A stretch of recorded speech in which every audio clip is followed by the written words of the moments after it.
பிடியதன் உருவமை குளமுக்கு கரியடு வடிகொடு தனதலை வழிபடும் அவரிடர் கடி கணபதி வர அருளின் மிகுப்புடைய வடிவினர் பயில்வழி வளம்புரை இறையை அருள் தரும் சிவகாமி சமேதா நடராஜமூர்த்தி திருவடியை வணங்கி அஷ்டசக்தி நிர்வாகத்திற்கும் கண்மணியகத்தில்கின்ற நேயர் பெருமக்கள் பாதம் பணிந்து 2026 ஆங்கில புத்தாண்டு பலன்களை பற்றி இப்போது தொகுத்து வழங்க உள்ளேன். மிதுன ராசி.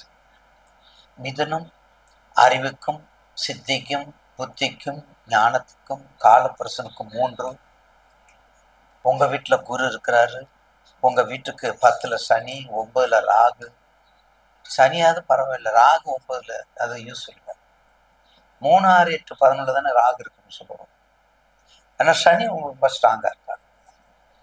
சனி ரொம்ப ஸ்ட்ராங்கா இருக்காரு. உங்களுக்கு தர்ம கர்மாதிபதி கொடுக்கிறவரே உங்களுக்கு தர்மத்துல இருக்காருன்னா அப்ப எப்படிப்பட்ட நேரம் உங்களுக்கு? மிதனத்துக்கு தான். மிதனம் கடகமும் ரொம்ப அற்புதமா இருக்கும். கண்ணியும் எடுத்துக்கலாம், அது பின்னாடி வரும். ரைட்டுங்களா? அப்ப மிதனத்துக்கு உங்களுக்கு வேண்டியது ரியல் எஸ்டேட்டுக்கு போயிடாதீங்க, வயலுக்கு போயிடாதீங்க, பொறியியலுக்கு போயிடாதீங்க. காற்று ராசி, உபய ராசி, கல்விக்கு உரியது, அறிவுக்கனை திறப்பது, நூல் நிலையங்கள், ஸ்டேஷனரி ஐட்டங்கள். ஸ்டேஷனரி வச்சுக்கிட்டே போகலாம். கிரே சூப்பர் மார்க்கெட்டை வச்சுட்டே போகல. இம்போர்ட் எக்ஸ்போர்ட், ஏற்றுமதி இறக்குமதி, ஏஜென்ட், கல்வி சம்பந்தப்பட்ட அனைத்துக்கும் உங்களுக்கு மிகப்பெரிய டெவலப்மெண்ட் பண்ணிக்கங்க. தசாபத்தி மட்டும் கொஞ்சம் நல்லா இருக்கணும். மிதன ராசிக்கு உதாரணத்துக்கு உங்களுக்கு என்ன லக்கணம்? ஒரு ரிஷப லக்கணமா இருக்கணும். அப்ப ரிஷப லக்கணம் வந்தா 2க்கு 5க்குரிய புதன் உச்சம் பெற்றிருக்காரு, ஆட்சி பெற்றிருக்காரு, பாக்கியத்துல இருக்காரு, திருவோணாதிபதியா இருக்காரு, கேந்திரத்துல இருந்தா. அப்படி இருந்தாங்கன்னா நீங்க பிக்கப் பண்ணிக்கலாம். மற்றவங்களுக்கு நம்ம கம்பனமா இருக்கணும். இதுதான் ஜாதகம், வேற ஒண்ணும் இல்லை.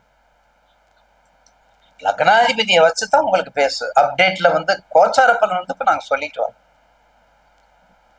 அப்ப கண்டிப்பாக மேற்கொண்ட தொழில செய்யும் பொழுது உங்க திசாபதி சப்போர்ட்ல இருந்தா நீங்க தான் அழகா வந்துருவீங்க. எல்லா வகையிலும் சிறப்பா வந்துடலாம். எல்லா வகையிலும் சிறப்பா ஆகணும், வேற வழியே இல்லை.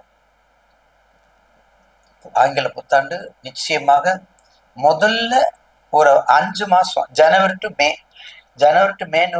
ஏப்ரல்னு வச்சுக்கோங்களேன்.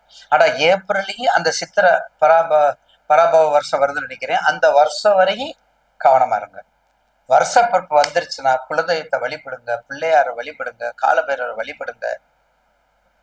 நல்ல குலதெய்வத்தை 21 சுத்துங்க. 21 தலைமுறை, 61 பந்தி, 21 விளக்கு ஏத்துங்க. மே மாசம் புது வருஷ பிறப்புக்கு 12 ராசிக்காரங்களும் செய்யுங்க. 12 ராசிக்காரங்களும் செய்யுங்க.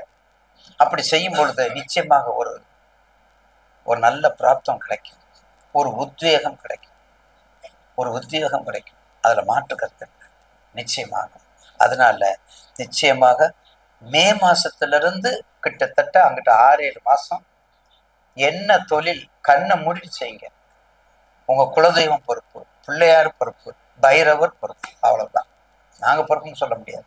உங்க சப்போர்ட்டுக்கு உங்க தசாபத்தியை மட்டும் பார்த்துக்கோங்க. இப்படி செஞ்சு வந்தா மிதுன ராசிக்கு மிக அற்புதமான ஆண்டாக இருக்கும். மிதுன ராசிக்கு 62%